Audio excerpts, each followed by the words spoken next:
It also boasted of what in Languedoc is styled a garden, consisting of a small plot of ground, on the side opposite to the main entrance reserved for the reception of guests. A few dingy olives and stunted fig trees struggled hard for existence, but their withered dusty foliage abundantly proved how unequal was the conflict. Between these sickly shrubs grew a scanty supply of garlic, tomatoes, and eschalots, while, lone and solitary, like a forgotten sentinel, a tall pine raised its melancholy head in one of the corners of this unattractive spot, and displayed its flexible stem and fan-shaped summit dried and cracked by the fierce heat of the subtropical sun.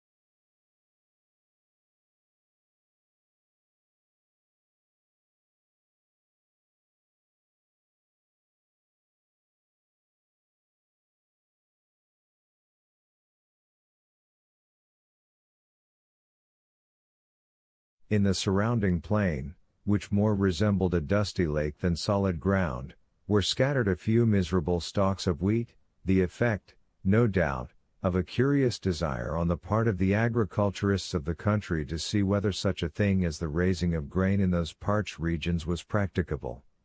Each stalk served as a perch for a grasshopper, which regaled the passers-by through this Egyptian scene with its strident, monotonous note.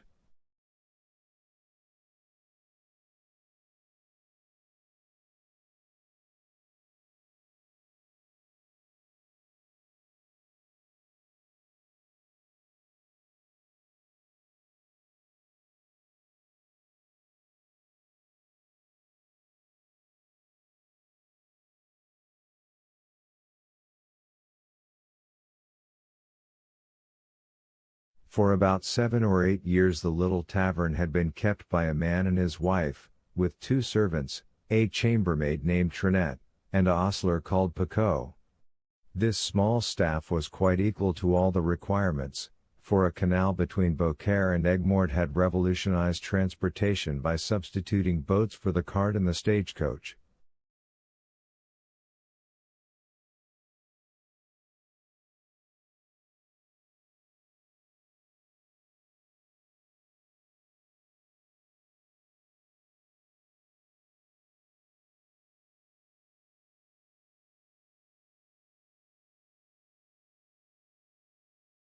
And, as though to add to the daily misery which this prosperous canal inflicted on the unfortunate innkeeper, whose utter ruin it was fast accomplishing, it was situated between the Rhone from which it had its source and the post road it had depleted, not 100 steps from the inn, of which we have given a brief but faithful description.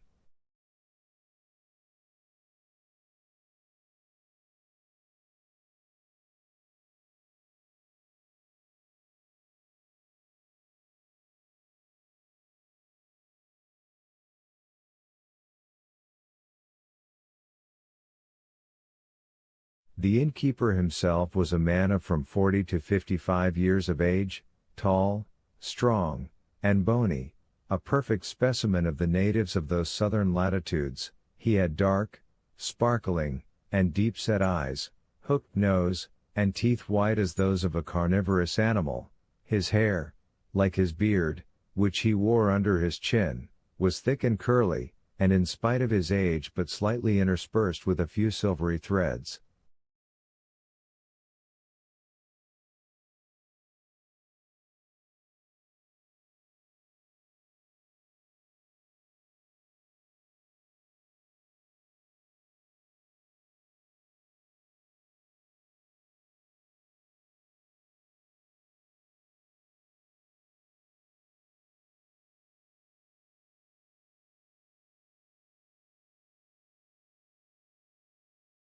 His naturally dark complexion had assumed a still further shade of brown from the habit the unfortunate man had acquired of stationing himself from morning till eve at the threshold of his door, on the lookout for guests who seldom came, Yet there he stood, day after day, exposed to the meridional rays of a burning sun, with no other protection for his head than a red handkerchief twisted around it, after the manner of the Spanish muleteers.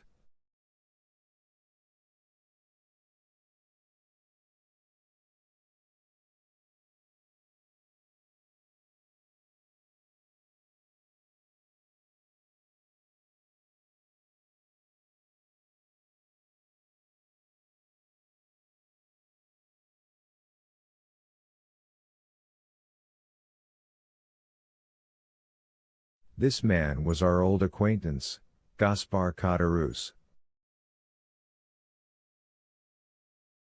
His wife, on the contrary, whose maiden name had been Madeleine Ridel, was pale, meager, and sickly-looking. Born in the neighborhood of Arles, she had shared in the beauty for which its women are proverbial, but that beauty had gradually withered beneath the devastating influence of the slow fever so prevalent among dwellers by the ponds of Aigues-Mortes and the marshes of Camargue.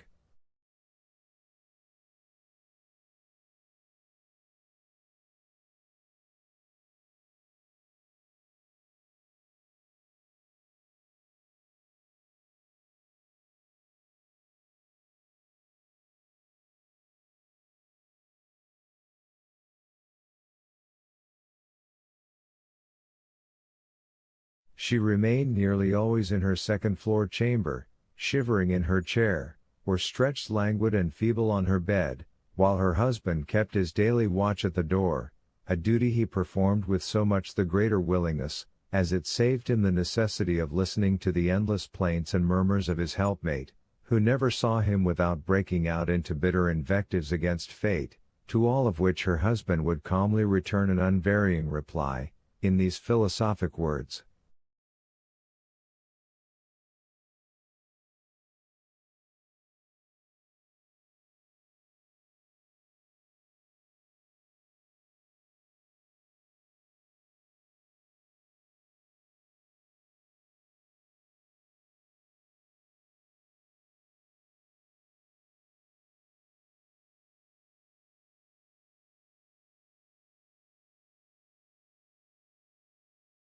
Hush, La Carconte.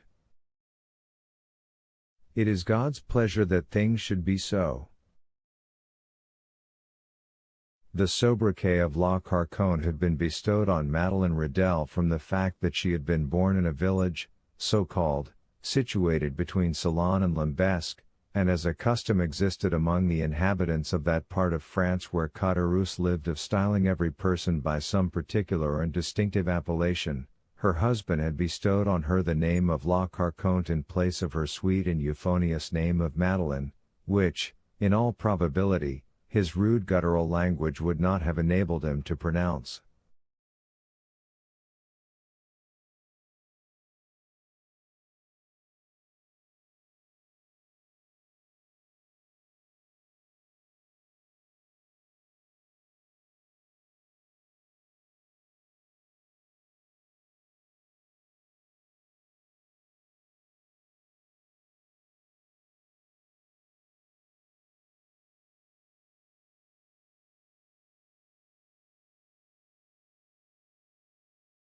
Still, let it not be supposed that amid this affected resignation to the will of Providence, the unfortunate innkeeper did not writhe under the double misery of seeing the hateful canal carry off his customers and his profits, and the daily infliction of his peevish partner's murmurs and lamentations.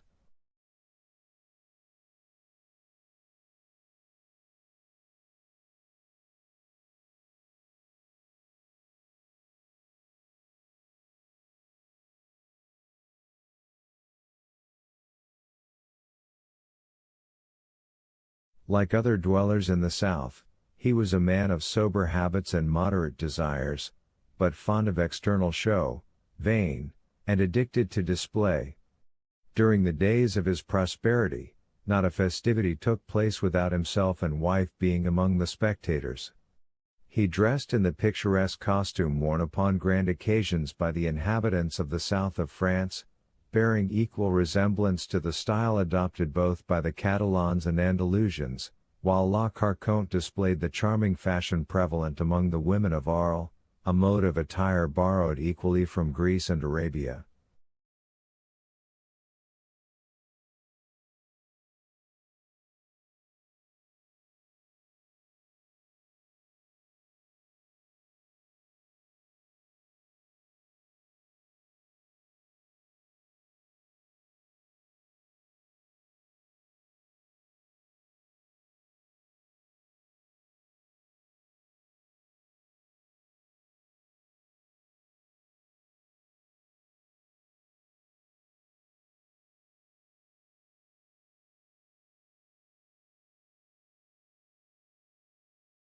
But, by degrees, watch chains, necklaces, party-colored scarfs, embroidered bodices, velvet vests, elegantly worked stockings, striped gaiters, and silver buckles for the shoes, all disappeared, and Gaspar Caderousse, unable to appear abroad in his pristine splendor, had given up any further participation in the pomps and vanities, both for himself and wife, although a bitter feeling of envious discontent filled his mind as the sound of mirth and merry music from the joyous revelers reached even the miserable hostelry to which he still clung, more for the shelter than the profit it afforded.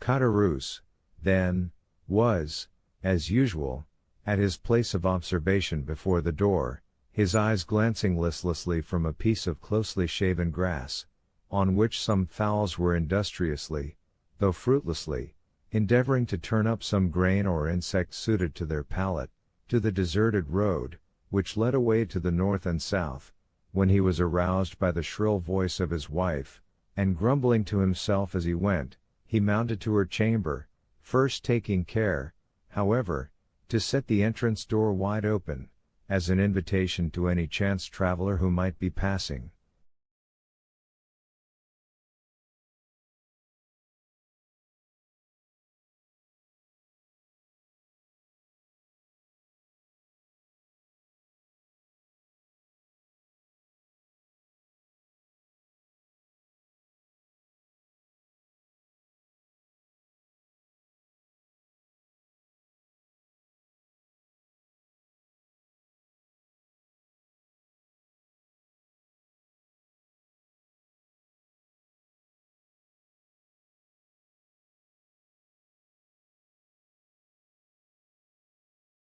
At the moment Caderousse quitted his sentry-like watch before the door, the road on which he so eagerly strained his sight was void and lonely as a desert at midday.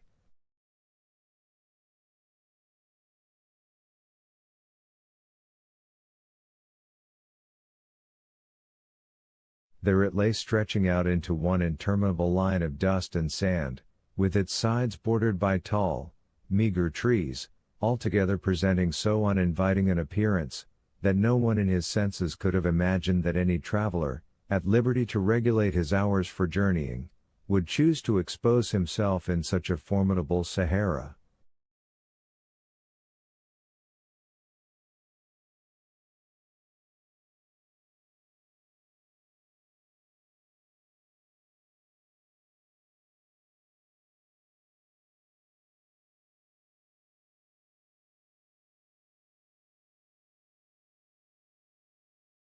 Nevertheless, had Caderousse but retained his post a few minutes longer, he might have caught a dim outline of something approaching from the direction of Bellegarde. As the moving object drew nearer, he would easily have perceived that it consisted of a man and horse, between whom the kindest and most amiable understanding appeared to exist.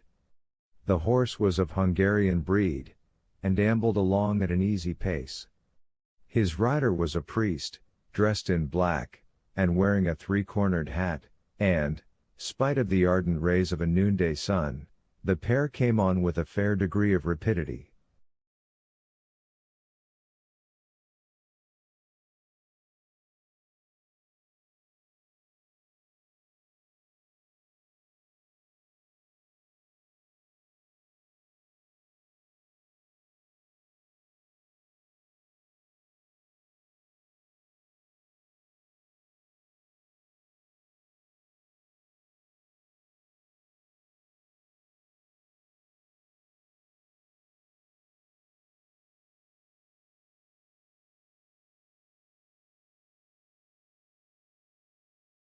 Having arrived before the Pont du Gard, the horse stopped, but whether for his own pleasure or that of his rider would have been difficult to say.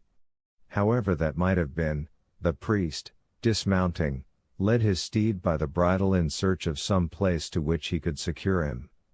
Availing himself of a handle that projected from a half-fallen door, he tied the animal safely, and having drawn a red cotton handkerchief from his pocket, wiped away the perspiration that streamed from his brow, then, advancing to the door, struck thrice with the end of his iron-shod stick.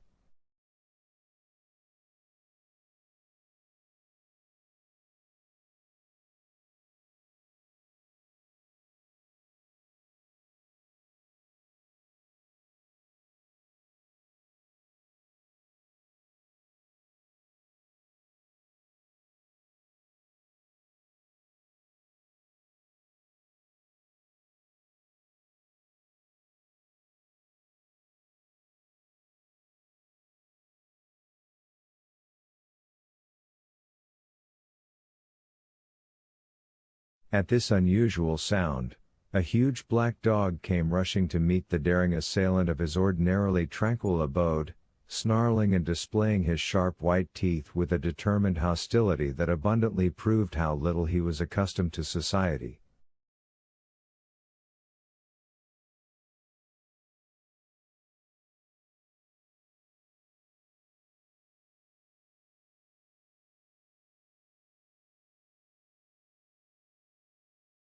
At that moment a heavy footstep was heard descending the wooden staircase that led from the upper floor, and, with many bows and courteous smiles, mine host of the Pont du Gard besought his guest to enter.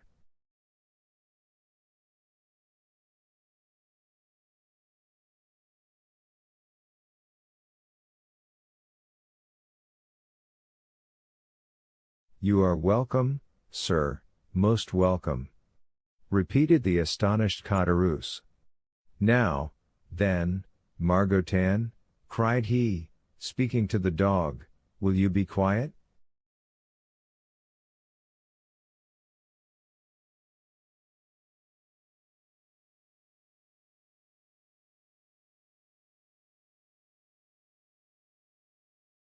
"Pray don't heed him, sir. He only barks, he never bites."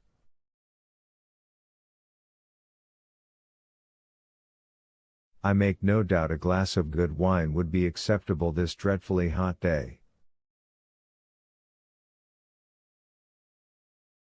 Then perceiving for the first time the garb of the traveler he had to entertain, Caderousse hastily exclaimed,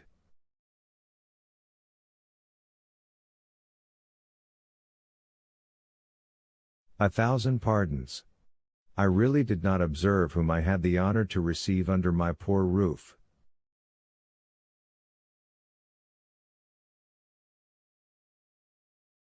"What would the Abbé please to have? What refreshment can I offer? All I have is at his service."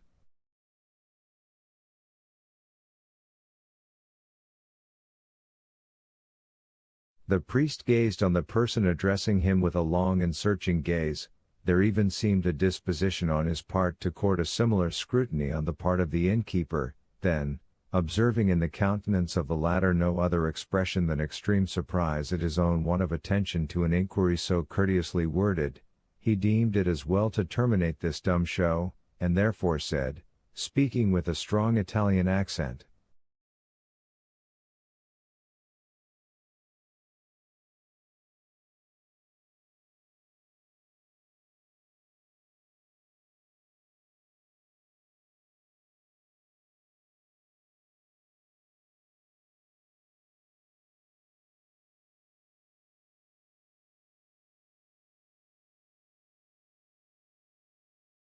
You are, I presume, M. Caderousse?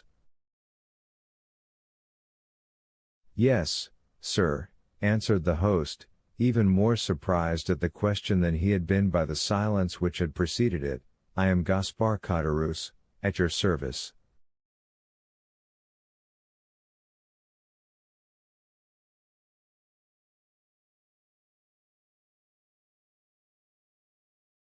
Gaspar Caderousse, rejoined the priest. Yes, Christian and surname are the same. You formerly lived, I believe, in the Allées de Meillan, on the 4th floor?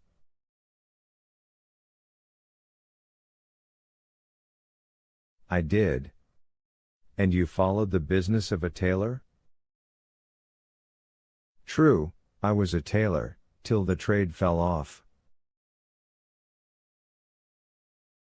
It is so hot at Marseille, that really I believe that the respectable inhabitants will in time go without any clothing whatever.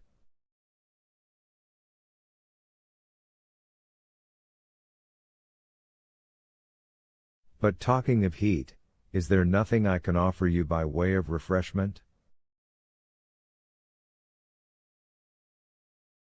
Yes, let me have a bottle of your best wine, and then, with your permission, we will resume our conversation from where we left off.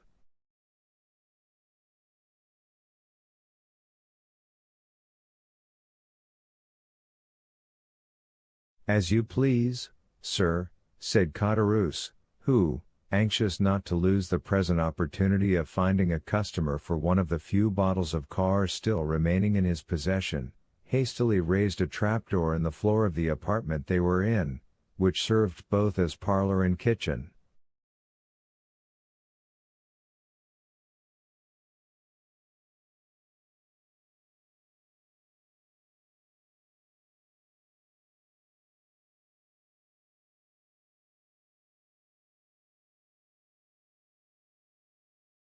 Upon issuing forth from his subterranean retreat at the expiration of 5 minutes, he found the abbé seated upon a wooden stool, leaning his elbow on a table, while Margotin, whose animosity seemed appeased by the unusual command of the traveler for refreshments, had crept up to him, and had established himself very comfortably between his knees, his long, skinny neck resting on his lap, while his dim eye was fixed earnestly on the traveler's face.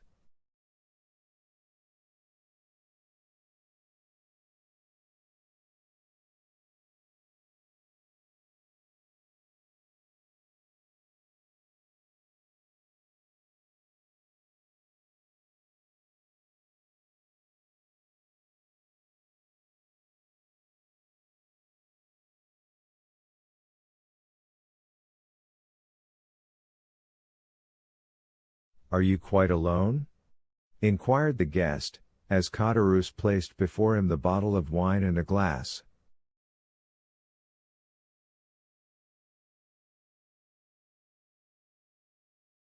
Quite alone, replied the man, or, at least, practically so, for my poor wife, who is the only person in the house besides myself, is laid up with illness, and unable to render me the least assistance, poor thing.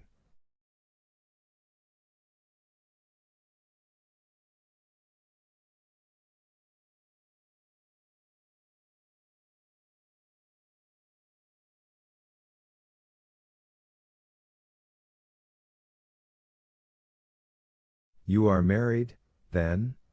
Said the priest, with a show of interest, glancing round as he spoke at the scanty furnishings of the apartment.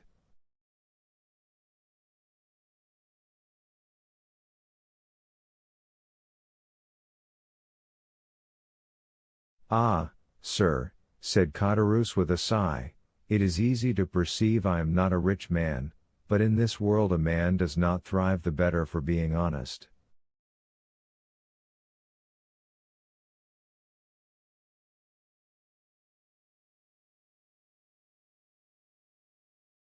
The abbé fixed on him a searching, penetrating glance. Yes, honest, I can certainly say that much for myself, continued the innkeeper, fairly sustaining the scrutiny of the abbé's gaze. I can boast with truth of being an honest man, and, continued he significantly, with a hand on his breast and shaking his head, that is more than everyone can say nowadays.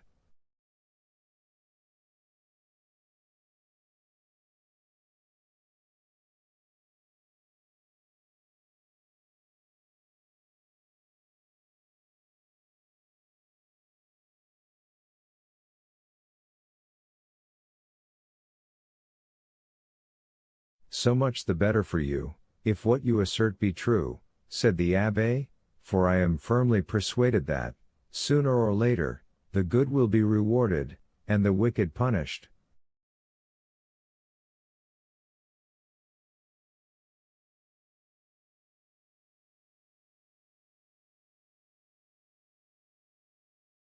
Such words as those belong to your profession, answered Caderousse, and you do well to repeat them, but, added he, with a bitter expression of countenance, one is free to believe them or not, as one pleases.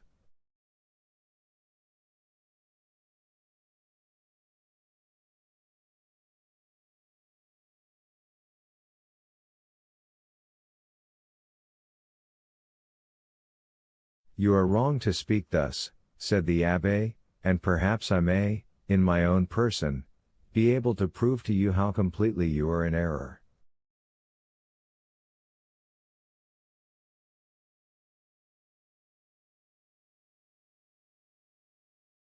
What mean you? Inquired Caderousse with a look of surprise. In the first place, I must be satisfied that you are the person I am in search of.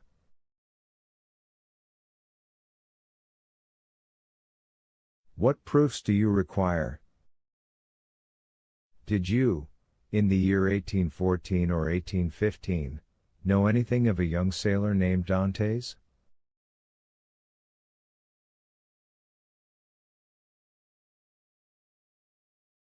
Dantes? Did I know poor dear Edmond? Why, Edmond Dantes and myself were intimate friends, exclaimed Caderousse, whose countenance flushed darkly as he caught the penetrating gaze of the abbé fixed on him, while the clear, calm eye of the questioner seemed to dilate with feverish scrutiny.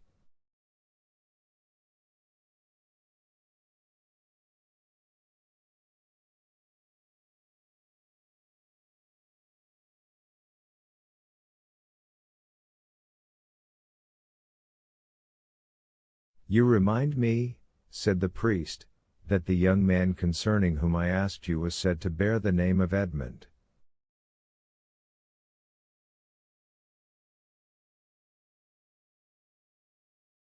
Said to bear the name, repeated Caderousse, becoming excited and eager.